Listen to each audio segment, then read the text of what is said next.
Good afternoon and welcome to Truth Worth Living, where we seek to understand God's Word so we can live in God's will. We've been studying prayer not as Jesus taught it, but as He did it. And in particular, we've been looking at the high priestly prayer of Jesus offered in the upper room prior to His arrest and crucifixion. In the prayer, He prayed for Himself that He would finish strong. He prayed for His disciples, and finally He prayed for those of us who would come to believe through the witness of the disciples. Now, not surprisingly, His prayer for the disciples is the longest portion of the prayer, and He wrapped it up with these words in John 17.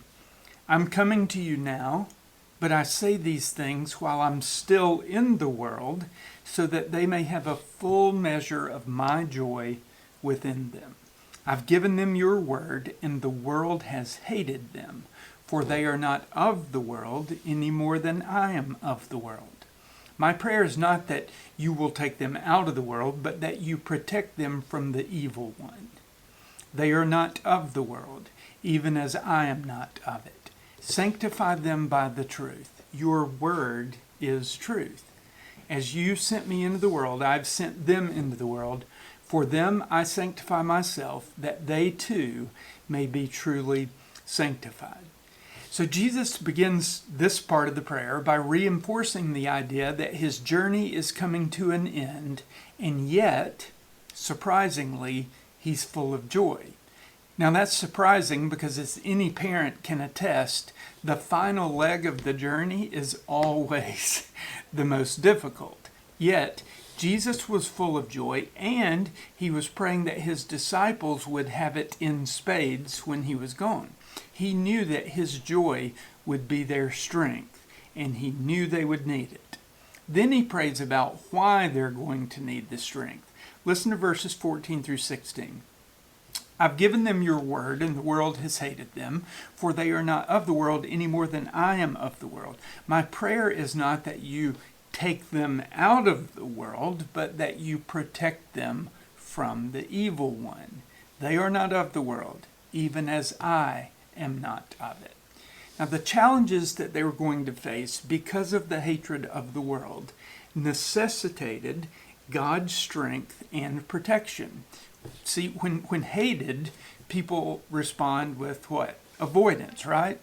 Duck, dodge, and hide from hatred is just the natural order of things. It's what we do. But Jesus was planting a flag here. He knows that what God expects of them. And through this prayer, He's reminding them that in order to fulfill their commission, they can't hide from hatred. So, He's not asking God to take them out of the world, but instead, He's praying that God will protect them from the world and the fruit of its hatred. Now, the hatred of the world is manifest in a two-pronged attack from the evil one. On one flank, he attacks to create fear, and on the other, he attacks to create doubt. If we fear man or the world or the evil one, then we lose our fear of God. We will not live according to the truth He has revealed or serve the cause to which we've been called.